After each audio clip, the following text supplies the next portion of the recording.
morning, Malta and Gozo, and welcome to another edition of Lovin Daily. I am your host, Jonathan Cilia, joined by my co-host, Benjamin Abela, and here are your headlines for today. Smoking exempt from Malta's new mosque law. Malta unveils its post-carbon economy plan. Trees uprooted for Central Link project while budget took place. COVID-19 concerns separate mothers from newborns at Mater Dei. And 9-year-old environmentalist completes Malta-Gozo swim. Now today we've got quite a jam-packed episode for everyone. We've got a special guest, Dr. Claire Schumacher, who will be here to speak to us about the STOPtober Campaign, which is all about stop smoking and why it's important for you guys to take care of your health. And obviously today's episode is brought to you by our sponsor, Musica. Now, Musica is a major Maltese festival happening next year in March 2021. And ahead of the festival, which is all about celebrating the Maltese language, applications are open for talented individuals to sign up and get involved in the festival. We're looking for people such as singers, authors, bands, and composers. If you are any of these people or anything else that you think can contribute to this festival, apply. Applications are open between the 28th and 30th of October. So if you want to be part of this, apply at musica.org and show your talent.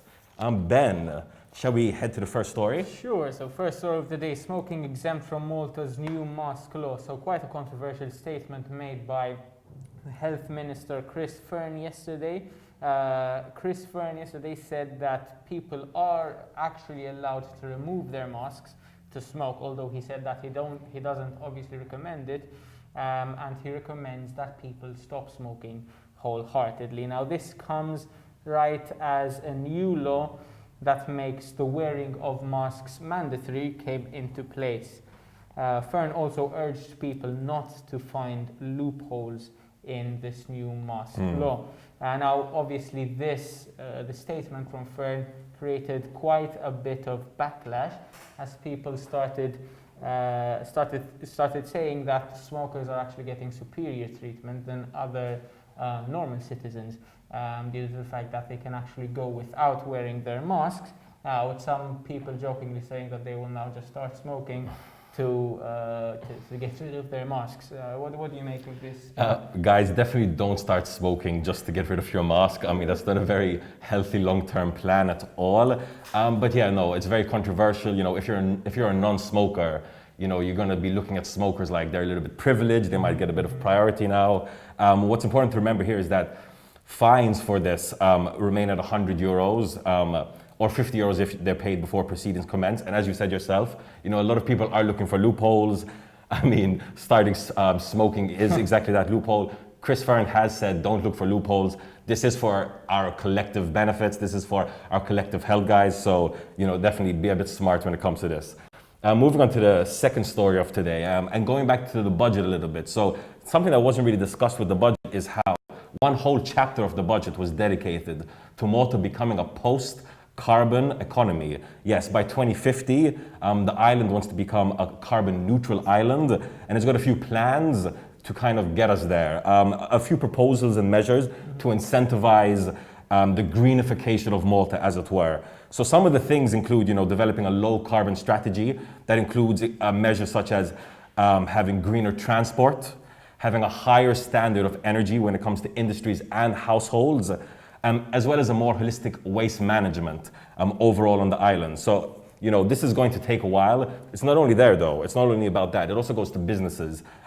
Green bonds will be rolled out at the Malta Stock Exchange for investors to invest in, to actually put their money where their mouth is in an attempt to make Malta, you know, a greener, healthier little island. Quite an interesting proposal. What do you think? Very, very interesting. And it's not the first time that this government has proposed green measures. In fact, during last year's budget, it was set that as of 2021, as of January 2021, single-use plastics will stop being imported to Malta. I mean, whether this government will follow through with it, we still have to see about that. But it was something that was brought up again during this budget, and it's something that we're all looking forward to seeing, for sure. I believe that brings us to the next story of the day, onto an environmental theme. Again, trees uprooted for Central Link project whilst the budget took place. So, the very controversial Central Link project is back to haunt us. During the night of the budget, the old trees a number of old trees at Mdina Road in Attard were actually cut down as everyone was focusing on the budget. Now this comes as part of the Central Link project, as part of the preparations for the project, which will create bypass lanes between Imrihel, Rabat, Attard and Zebuj. This project was only approved last year and there were quite a few protests against it. A whole movement came to be because of this project called Save Our Trees, primarily because this project on its own is set to eradicate or opaque 549 trees and 48,466 square meters of agricultural land.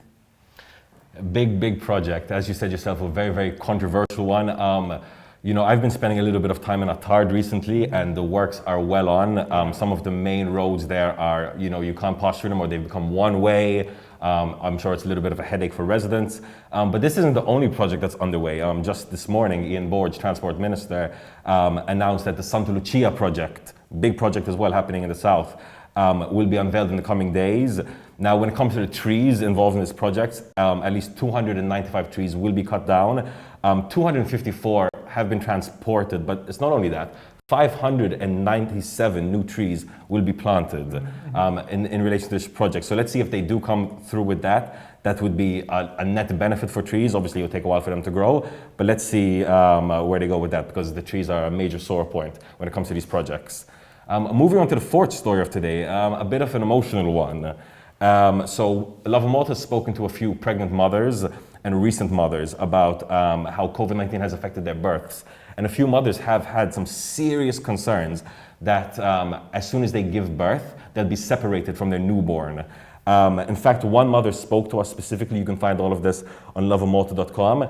And she said that, you know, she had applied to do a swab test for COVID-19 on a certain day. And the day before the swab test, her water broke. She obviously was rushed to hospital. She had her baby. And as soon as the baby was born, the baby was taken away. Quote from the mother herself, "She was born, I heard the cry, and that was it." Now, this is due to the fact that mothers need to show that they're either negative for COVID-19 or have been swabbed. They need to produce some type of, you know, evidence that they're negative for COVID-19. If they're unable to do this, they could end up like this mother and having their child taken away from them. The very next day, her result came back. She was negative and she was reunited with her child, but I can't even imagine it. You know, obviously you're a pregnant mother, you've got 9 months dealing with this, and then finally when, you know, the big moment happens because of the pandemic, you're separated at birth. Yeah, I mean, there are enough hardships that come with giving birth during a pandemic. I mean, for starters, mothers that are giving birth can't really be surrounded by many other people due to the regulations being put in place in hospitals. But more on this story, Lovin Malta actually spoke to a family lawyer who suggested that it might actually be illegal to take a baby away from a mother without a parent's explicit consent.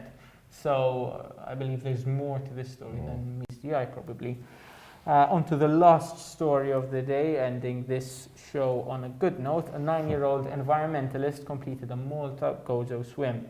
So 9-year-old Gorgeton child Liam Daily swam the Malta-Gozo channel to raise awareness about the danger of plastic in our seas. But that wasn't just it. He even raised €790 whilst doing the swim for Nature Trust Malta. That is an organisation that seeks to conserve Malta's natural environment. However, this isn't Liam's first go at a challenge. Had previously swam from Comino to Gozo in under an hour. Wow. Pretty impressive for any sort of person, let alone a 9-year-old.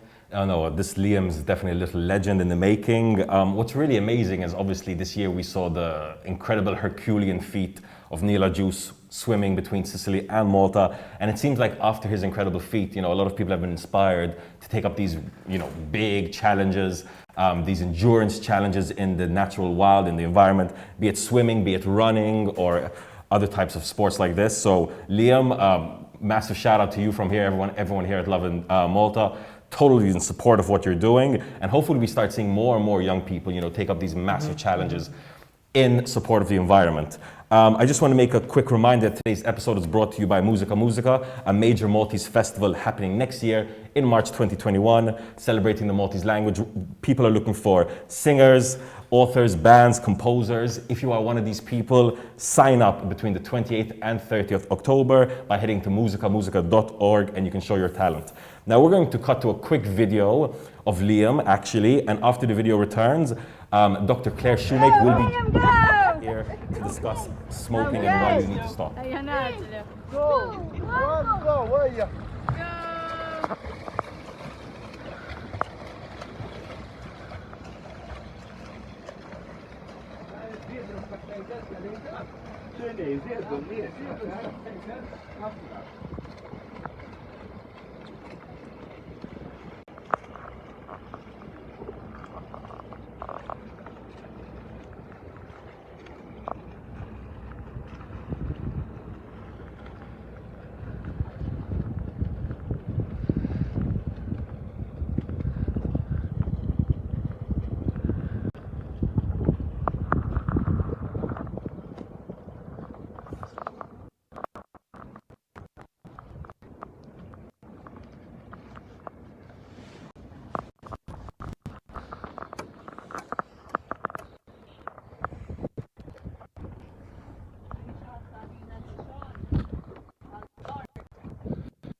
Okay, so here we are back in the Lovin Daily offices. Dr. Claire Schumacher, thank you so much for joining us this morning. Thank you for having me. So obviously we wanted to bring you in to talk about something that, you know, we see in society. It's practically become an accepted part of society, even though it probably shouldn't, smoking.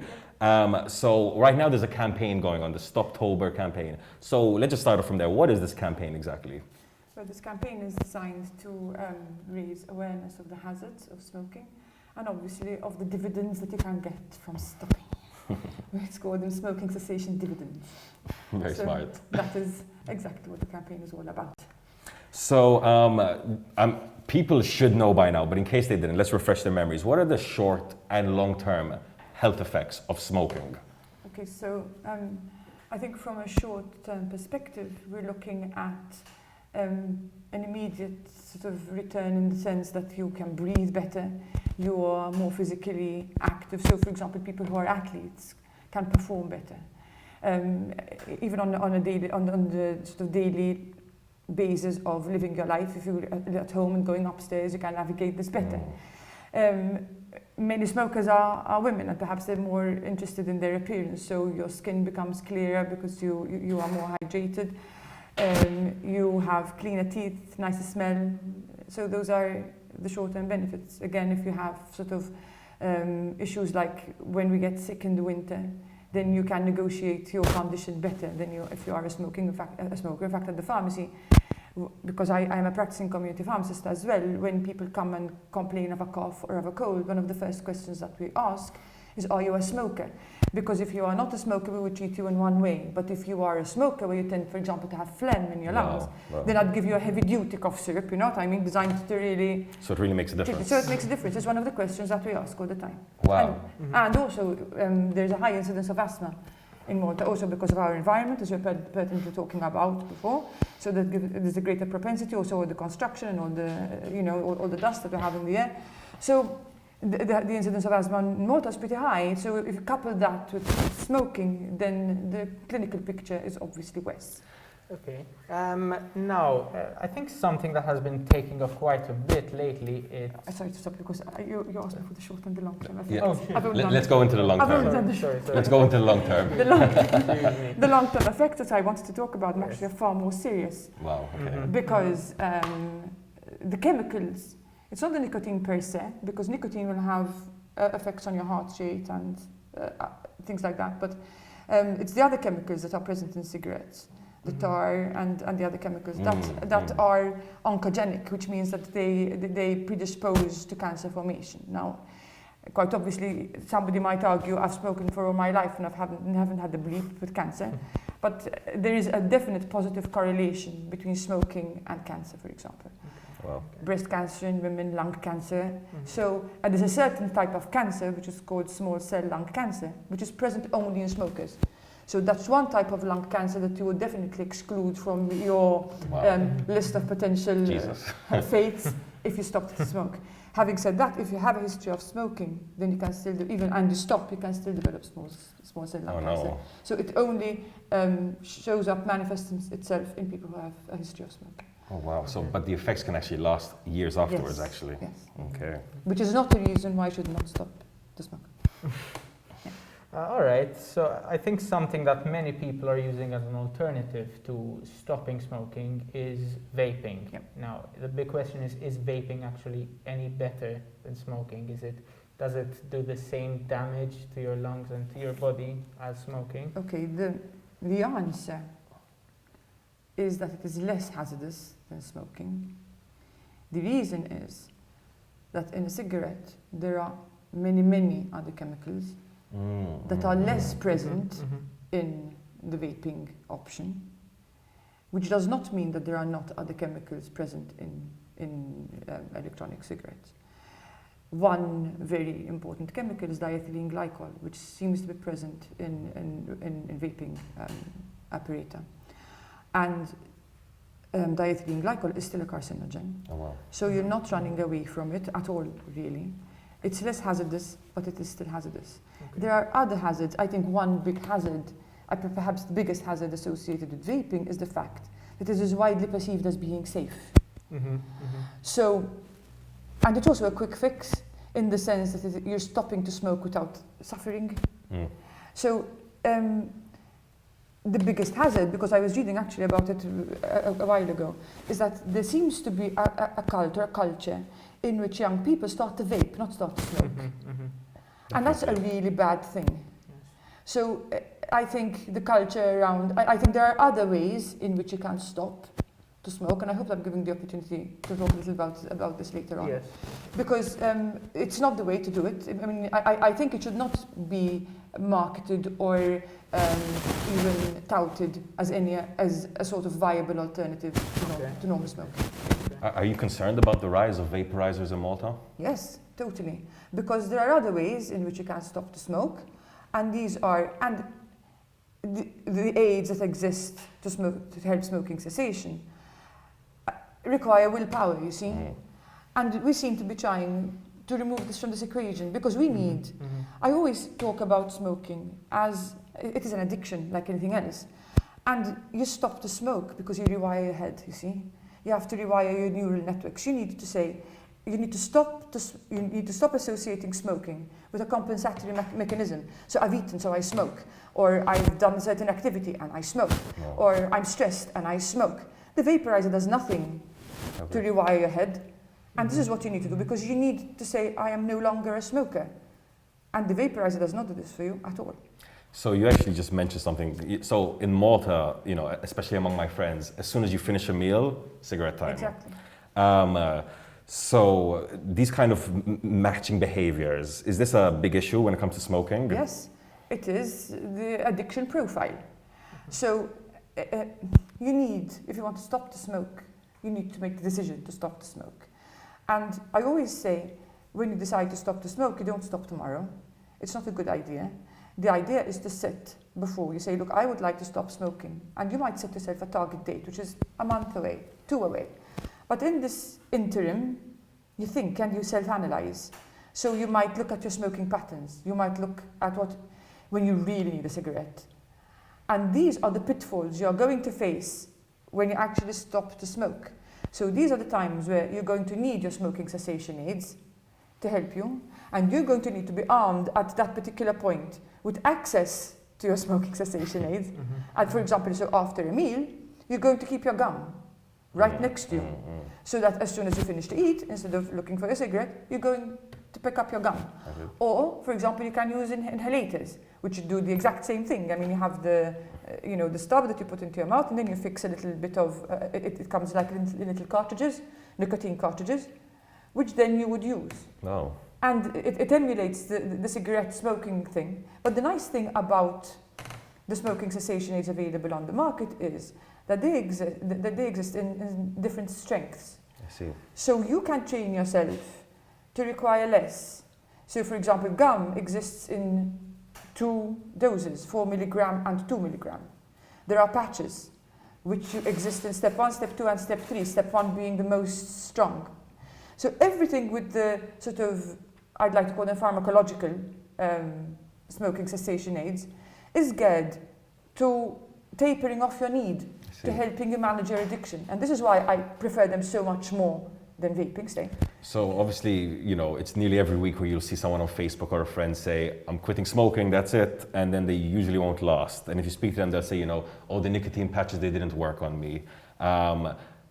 You've mentioned willpower, but do you have advice to these people who have tried to stop smoking before and they just, for some reason, didn't find themselves able to stop the smoking? This is exactly what I'm trying to say. It needs to be a very well-crafted approach. It can't be an ad hoc approach. Ad hoc approaches, unless you really, really, really are motivated, will not succeed. So, in my opinion, plan for the day. For example, if you're going to want to stop the smoke, and obviously at home your house is set up and your office space for smoking, then what you need to do is clean it all out. So no ashtrays in the house, no cigarettes at all in the house. You can't leave a cigarette there just in case Shahdadin Chichili. You know, you cannot do that. So, for example, if you really want to go whole hog, you would clean out your house. You would dry clean your curtains, everything. So there's nothing, no smell around the house. Another thing that you can do, because we are social animals, clearly, is to talk to those around you.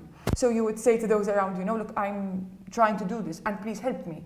So clearly, if you're my friend and you know what I'm going through, then and you're a smoker, you might want to go and smoke elsewhere, and not right there and help me fall into temptation again. Because so this is why I talk about well crafting. You need to advertise to your friends, and then support groups, a lot of things that you can do. But it needs to be a really well thought out plan if it's going to succeed. For sure. I mean, drug addicts go to rehab. We don't go to rehab because we smoke, but you must make your own rehab at home. There you go. So, you know, some people say, you know, I'm going to just have 1 cigarette. I started with 2 cigarettes, or maybe I just smoke on the weekend. I'm a social smoker. Next thing you know, they're smoking 2 packs a day, and they've been smoking for 5 or 10 years. Why is it important to stop smoking sooner rather than later? Well, in answer to your first sort of scenario, a person who still relies on the 1 or 2 cigarettes a day is still termed a smoker, and is as much of a smoker as the one who's smoking the 2 packs a day, while it is probably healthier to smoke your 2 cigarettes as opposed to your 2 packs. Like I told you, we're talking about rewiring your neural networks. Those 2 cigarettes a day become your life-saving mechanism. So your relationship with smoking becomes perhaps even more intimate, because you're living for those 2 cigarettes a day. They're your treat. And if you want to stop smoking, you can't have the treat. So you need to stop smoking means to stop to smoke. And if you're relying on your 2 cigarettes a day, then you still need to attend a class. You still need to go through all the schmo that your 2-packet person does. There's no difference, absolutely. So for multi-smokers who do want to quit smoking, are there any resources, support groups, you know, what would you suggest for a smoker to look towards or start researching if they'd like to quit? So we have a free of charge service that comes through our Ministry of Health. So if you go on gov.mt and Google smoking cessation, then you're going to find which health centres offer this service. They offer the service in the context of groups, and they even offer the service one-on-one, which is pretty nice. Wow. And then again, if you look if you Google smoking cessation in Malta, you have a plethora of options that are available, including myself, because I run a smoking cessation class for a particular in a particular scenario. Yeah. Amazing. I think on that note we can end today's show, unless there's something you'd like to add. No, just please stop the smoke. And on that very, very important note, and thank you once again for coming in. Very, very interesting. Like, I think, guys, we kind of see smoking as an acceptable, standard, normalized part of society. Maybe it's time for us to really start rewiring our neural networks and start realizing exactly what it is. On that note, both from myself and Benjamin, have a day full of lovin'.